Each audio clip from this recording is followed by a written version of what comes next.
इतरांना सुद्धा. तर मी म्हटलं हे जे अशी जी डिस्पॅरिटी जी आहे हे असता कामा नये ना. उलट हा समाज जो आहे, मी मीटिंगमध्ये सांगितलं की 54% हा समाज 1931 पासून मांडण्यात आलेला आहे त्यावेळच्या जाती गणनाप्रमाणे. आणि सुप्रीम कोर्टानं सुद्धा मंडल आयोगाला मान्यता देताना त्या 54%वर 27% आरक्षण दिलेलं आहे. हे 54% आहे. 20% दलित आणि आदिवासी आहेत हे सगळ्यांना माहिती आहे. 13% आणि 7%, 74% झाले. 3% हा निश्चितपणे ब्राह्मण समाज असणार, 77% झाले. त्याच्यानंतर मग जैन आहेत, इतर जे आहेत वगैरे वगैरे. आणि मग उरलेला जो आहे हा मराठा समाज आहे. आता किती आहे काय तो तुम्ही विचार करा. आमचं म्हणणं असं आहे की या 54% समाज असलेल्या मला 5 कोटी तुम्ही देता आणि तिथे 750 कोटी रुपये जातात. काय चाललंय काय म्हटलं हे बघा तुम्ही. हा एक प्रश्न जेव्हा मी आज मांडला तर ते म्हणाले की नाही काय हे सगळं सुधारितरित्या जे आहे परत एकदा मांडणी करून त्या, कारण आमचे जे आहेत काहीतरी 20-22 छोट्या छोट्या कंपन्या आहेत जे ओबीसी महामंडळ आणि त्याच्या अंतर्गत आहे. ओबीसी महामंडळाला आले तरच पैसे खाली येतील ना. तर तिथे 5 कोटी आहेत, खाली काय येणार, काहीच येणार.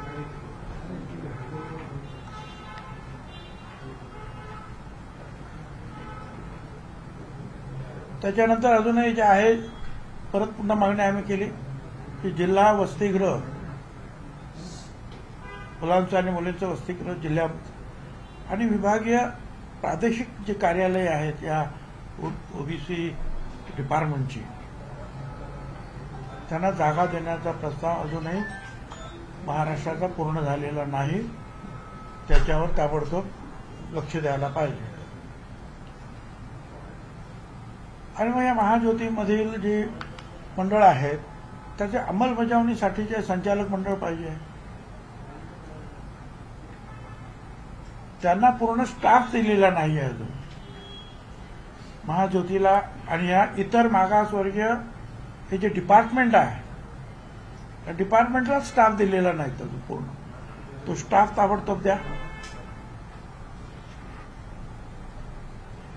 त्याच्यानंतर सरकारी सेवामधील ओबीसीचा जो आहे वाटा हा 27% आहे.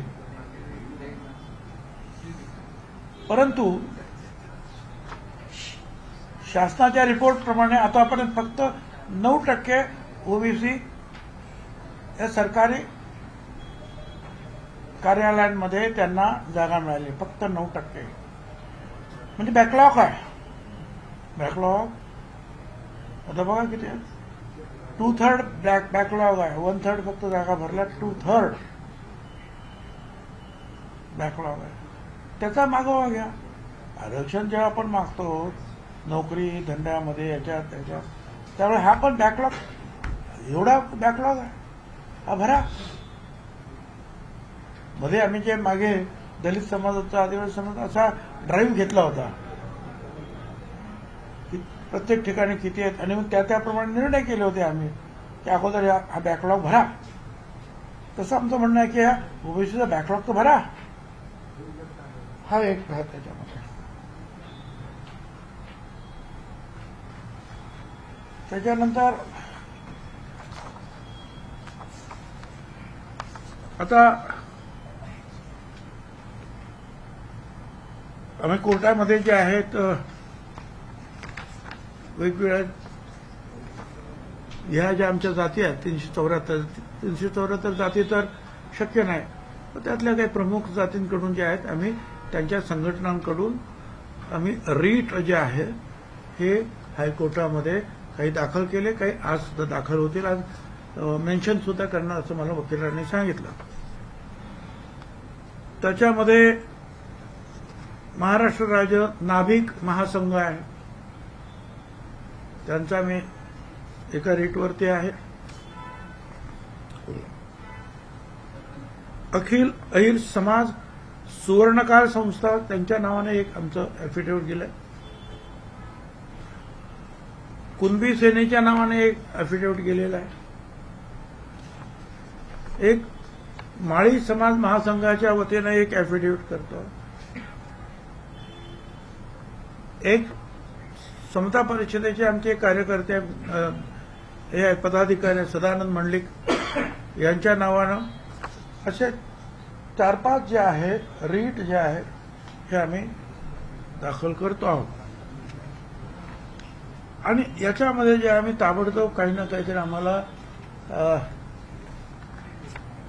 सवलत मिळाले पाहिजे, याच्यामधून काय म्हणतात सवलत मिळाली पाहिजे किंवा निर्णय झाला पाहिजे लवकरात लवकर. याचं कारण असं आहे की 2 तारखेला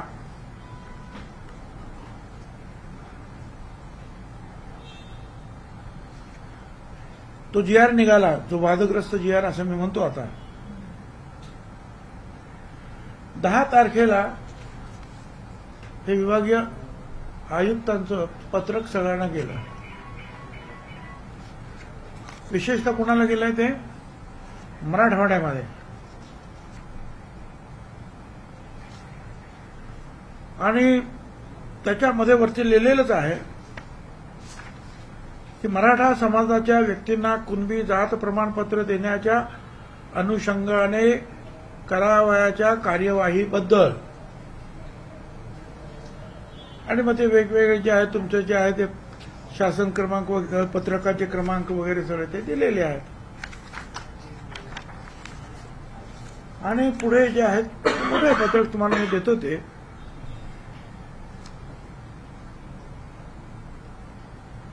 मराठा आंदोलनात दाखल झालेले गुन्हे माघार घेण्याचं ते आहे. ते सगळं ठीक आहे, ते करा तुम्ही.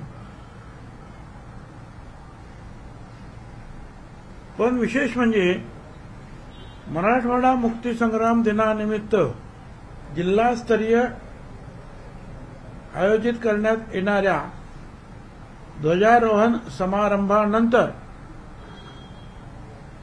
पालकमंत्री महोदय यांच्या हस्ते 2 सप्टेंबर 2025च्या शासन निर्णयान्वये, म्हणजे आता 2 तारीख झाली, शासन निर्णयान्वये मराठा समाजातील काही व्यक्तींना कुणबी, मराठा कुणबी, कुणबी मराठा जात प्रमाणपत्र वाटप करण्याचे नियोजन करण्यात यावे. 2 तारखेला निघाला. आता ताबडतोब 10 तारखेला त्यांचं म्हणणं आता वाटप करून टाका. पालकमंत्र्यांनी ते करेल.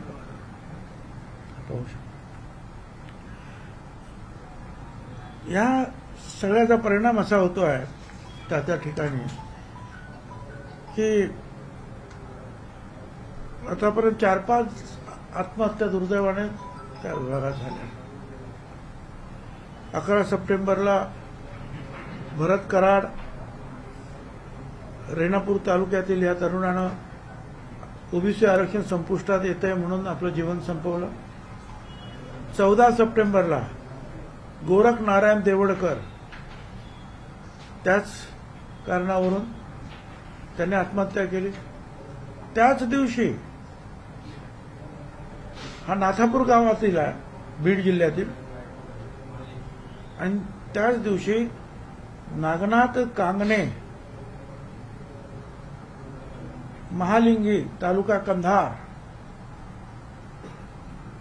याने आत्महत्या केली. आणि 15 सप्टेंबरला धनंजय नाथा गोरे हस्तपोखरी तालुका अंबड यांनी आत्महत्या केली. माझी एक तर सगळ्यांना विनंती आहे, समाजाला, ओबीसी समाजाला, भटक्या विमुक्त, कृपया या आत्महत्या करू नका. आम्ही पूर्ण ताकदीनं आपलं आरक्षण वाचवण्याचा प्रयत्न करतो आहोत आणि आम्हाला खात्री आहे की याच्यामध्ये आम्हाला निश्चितपणे यश मिळेल. पण ही सुद्धा मागणी मी केली की जे आत्महत्याग्रस्त जे काही कुटुंब आहेत, ज्यांच्या कुटुंबात आत्महत्या झाली आहे, इतर समाजाच्या सुद्धा काही आत्महत्या झाल्या, त्या समाजातील आत्महत्या झालेल्या कुटुंबाच्या व्यक्तींना काही आर्थिक मदत आणि सरकारी नोकरी देण्यात आली. हाच नियम जो आहे हा इथे सुद्धा लागू करावा ओबीसीच्या बाबतीत. हे जे होत आहे ते आपण मगाशी तुम्ही म्हणाल त्याप्रमाणे हे पहा, मराठा कुणबी हाताने लिहिलेला आहे, सरळ सरळ. हा ओरिजिनल दस्तऐवज एक दाखवतो तुम्हाला मी, तुम्ही नंतर पहा. खोडून लिहिलं आहे, हाताने लिहिलं आहे.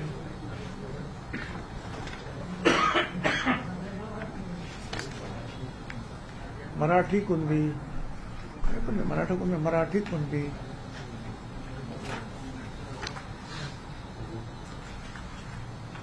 मराठा कुणबी हाताने लिहिलं आहे.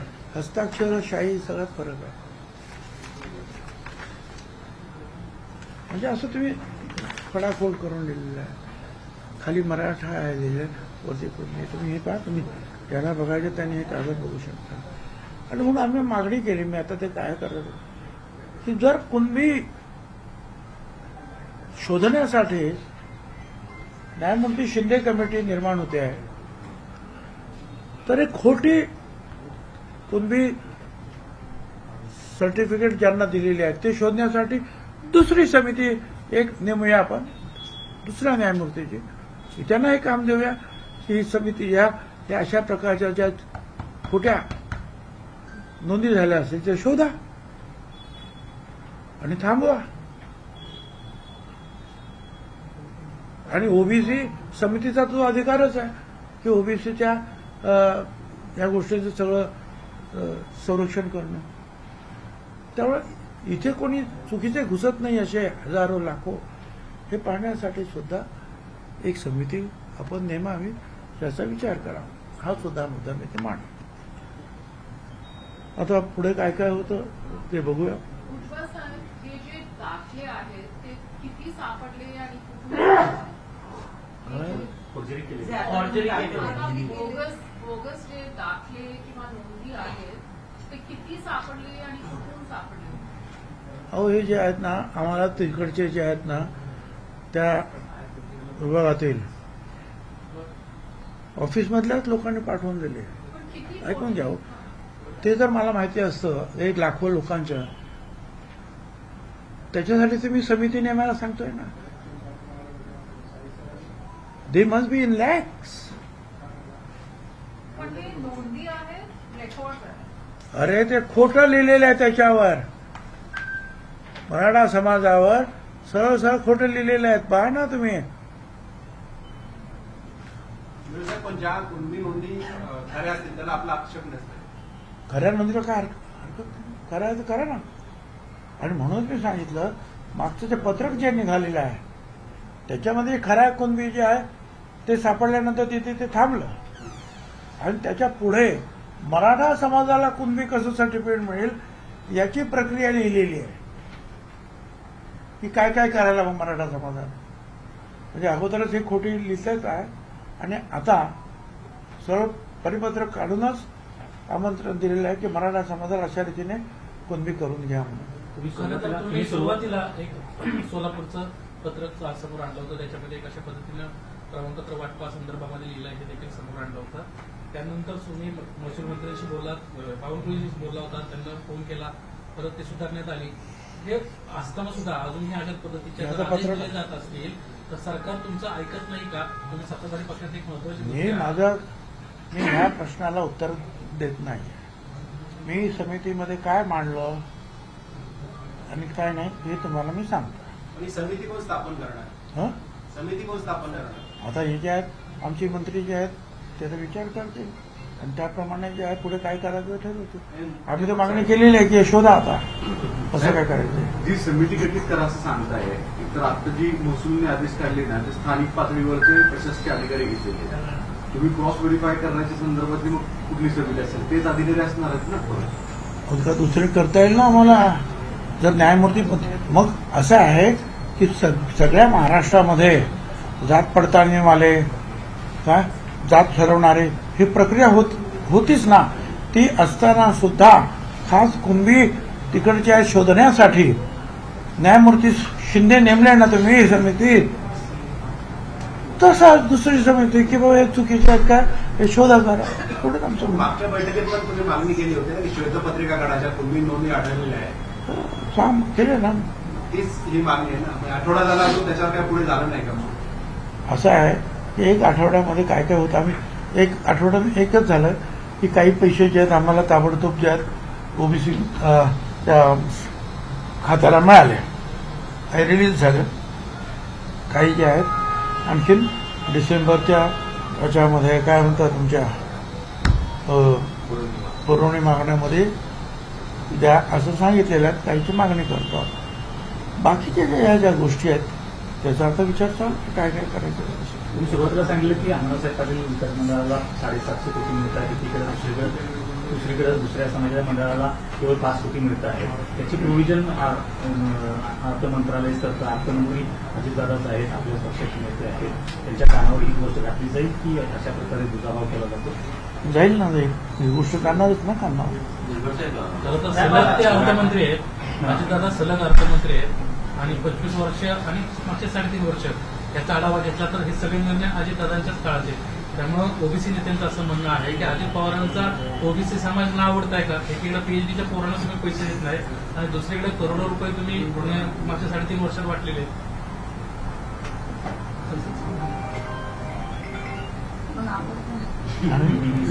लक्ष्मण नाही, असं त्यांनी मला माहिती दिली की असं असं लोक म्हणतात. दुसरं साहेब, हैदराबाद गॅजेटच्या संदर्भात आता एक असे मते यायला लागली लोकांची की काल धनंजय मुंडेंनी बंजारा समाजाच्या मेळाव्यात म्हटले की बंजारा एकच आहे आणि आणखी ठिकाणी परत आदिवासी आता समुदाय सांगते की एसटी मध्ये कुठल्याही परिस्थिती घेऊन देणार नाही. हे कॉम्प्लिकेशन्स ओबीसी नेत्यांच्या माध्यमातून होत आहेत. असं आहे की मी याच्यावर जास्त भाष्य करणार नाही, परंतु एकदा हैदराबाद गॅझेट याप्रमाणे वाटेल तसे निर्णय घ्यायला सुरुवात झाली की मग आपण अनेक संकटांना आपोआपच आमंत्रण देतो, अनेक प्रश्न जे उपस्थित होतात, हा त्याचा अर्थ आहे. आतापर्यंत अनेक लोक जे आहेत अधिकारी निर्माण झाले, मंत्री मुख्यमंत्री निर्माण सगळे निर्माण झाले. काय सुप्रीम कोर्टाने सांगितलं की मराठा समाज हा सामाजिकदृष्ट्या मागास नाही म्हणून तो ओबीसीमध्ये घेता येत नाही. हे त्या मंत्र्यांनी ठरवलं, मुख्यमंत्र्यांनी ठरवलं.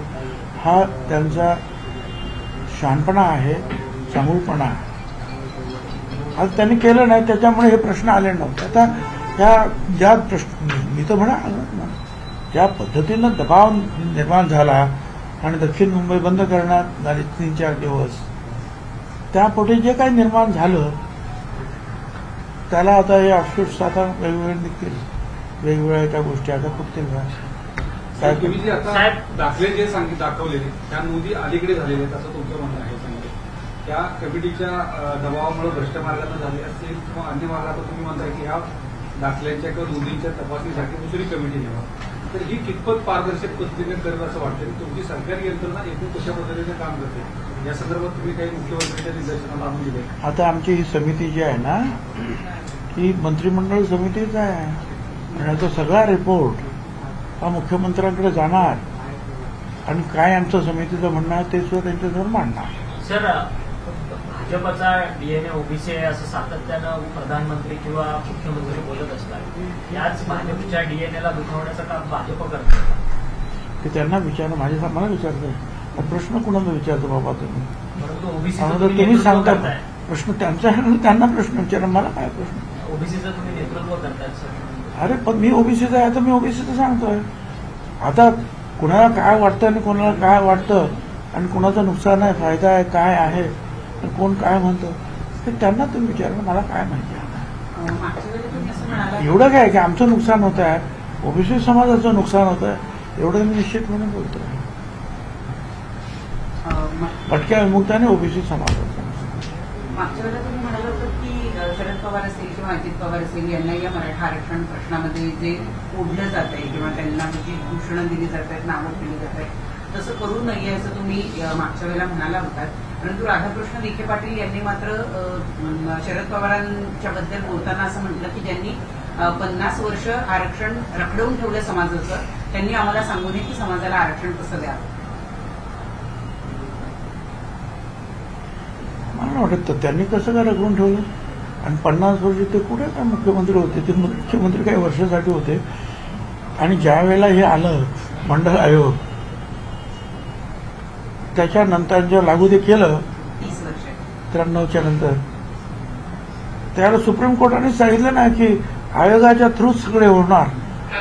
मंत्र्यांचे आणि मुख्यमंत्र्यांचे अधिकारच काढून घेतले ना. आयोगाच्या थ्रू जा आणि मग जर होत असेल तर करा, असं म्हटलेलं आहे ना. मी असं पण म्हटलं होतं, आता तुम्ही पवार साहेबांचं नाव घेतलं म्हणून, की मागच्या वेळेला पण मी तुम्हाला म्हटलं, त्याचा दुसऱ्या दिवशी हायकोर्टामध्ये प्रश्न उपस्थित झाला की तुम्ही ओबीसीतून सर्व मराठा समाजाला आरक्षण मागताय. 1 मराठा लाख मराठा समाजाला आरक्षण मिळालंच पाहिजे. हे आरक्षण तुम्हाला पाहिजे आहे. 10% आरक्षण जे मिळालं मराठा समाजाला ते नको आहे का? त्याच्या अगोदर दुसरं 10% आरक्षण EWS, आर्थिक आणि शैक्षणिकदृष्ट्या मागासवर्गीय, ते नको आहे का? ओपनमध्ये सुद्धा तुम्ही होतात 50%, ते तुम्हाला नको आहे का? याचं उत्तर मला काही सुजाण व्यक्तींनी द्यावं असं मी म्हटलं होतं. तोच प्रश्न हायकोर्टाने सुद्धा विचारला सरकारला, हे नको आहे का, हे नको आहे का? मग पवार साहेबांना प्रश्न तुम्ही विचारला. पवार साहेबांना मी एका जातीच्या बाबतीत काय बोलत नाही. अरे बाबा, जातीच्या बाबतीत नाही आम्ही प्रश्न विचारला आहे, वर्गावर होणाऱ्या अन्यायाबद्दल तुम्ही जो 27% आरक्षण जे त्याची अंमलबजावणी केली, त्याच्यामध्ये अशा रीतीनं जर काय होत असेल तर ते योग्य आहे का? याचा एक सुजाण राज्यकर्ते म्हणून तुम्ही बोलायचं आहे. मी जातीवर उद्या काय बोलतो? आणि ओबीसी आमची जात नाही आहे, ओबीसी आमचा क्लास वर्ग आहे 374 जातींचा. पण ते सुद्धा असं त्याने ते, म्हणजे मला असं वाटतं की कात्रजचा घाट दाखवला त्या प्रश्नाला त्यांनी. काल साहेब नाशिकमध्ये शरद पवार राष्ट्रवादी काँग्रेसने शरद पवारांनी फार मोठे कांदा आणि शेतकऱ्याच्या प्रश्नावर मुद्दे उपस्थित केले. सगळा आरोप सरकारकडे होता आणि विशेषतः परत नेपाळसारखी परिस्थिती होईल असं एक सुतवाचक भूमिका घेतली. कायदा व संस्थेवर नाशिकमध्ये येऊन पवारांना मुद्दे उपस्थित करायचे, पवारांना नाशिकमध्ये येऊन अशा स्वरूपाचं वातावरण निर्मिती करण्याचं कारण काय तुमच्या जिल्ह्यात? परत हा प्रश्न त्यांच्यासाठी आहे की माझ्यासाठी आहे? जिल्ह्याचे नेते तुम्ही अरे, तर त्यांना काय करायचं आहे, त्यांच्या मनामध्ये काय आहे, ते जे बोलतात त्याचा अर्थ काय लावायचा आहे, त्यांची भावना काय आहे त्यांना विचारा बाबा. आणि प्रश्न आहे ना कांद्याचा, आज पुन्हा एकदा कांद्याचा प्रश्न मी सभागृहामध्ये आमच्या मंत्रिमंडळामध्ये उपस्थित केला जवळजवळ, की हे जे आहे यांनी नाफेड येतो म्हटल्याबरोबर ताबडतोब 400-500 रुपयाने भाव कमी झाले आणि शेतकरी अडचणीत आला. ते स्पष्टच झालं पाहिजे की असं काही होत नाही आणि त्यात क्लॅरिटी आली पाहिजे लोकांच्या समोर. सर, जरंगे पाटील म्हणतात की जर तुम्ही कोर्टात जाण्याची भाषा करत असाल तर आम्ही देखील कोर्टात जाऊ आणि रस्त्यावरची जर भाषा केली तर रस्त्यावरती देखील उत्तर देऊ, अशा पद्धतीचं ते बोलतात. चांगली गोष्ट आहे. आणखी काय करायचं? या ना कोर्टात, या ना, काय करायचं या. सदावरती जो मुलीचे कार्यक्रम सर, कोर्टात या संदर्भात पण याचिका गेली आहे की ईडब्ल्यूएसचं पण आरक्षण आहे, त्याचसोबतच एससीबीसीचं आरक्षण आहे, त्याच्यावरती देखील कोर्ट प्रश्न उपस्थित करतात आहे. आणि अशातच ते तुम्हाला आव्हान देतात ओबीसीला की तुम्ही कोर्टात गेला तर आम्ही पण कोर्टात घेऊ. ते अगोदरच कोर्टात गेलेले आहेत 2-4 वर्षापासूनच, की आमचं ओबीसीचं आरक्षण जे आहे हे पूर्णपणे काढून टाकायची केस आहेत त्यांची तशी. त्यांनी एक लक्षात घेतलं पाहिजे, ज्या मंडल आयोगाची तुम्ही गोष्ट करता तो मंडल आयोग केवळ महाराष्ट्राचा प्रश्न नाही आहे, अख्ख्या देशाचा प्रश्न आहे.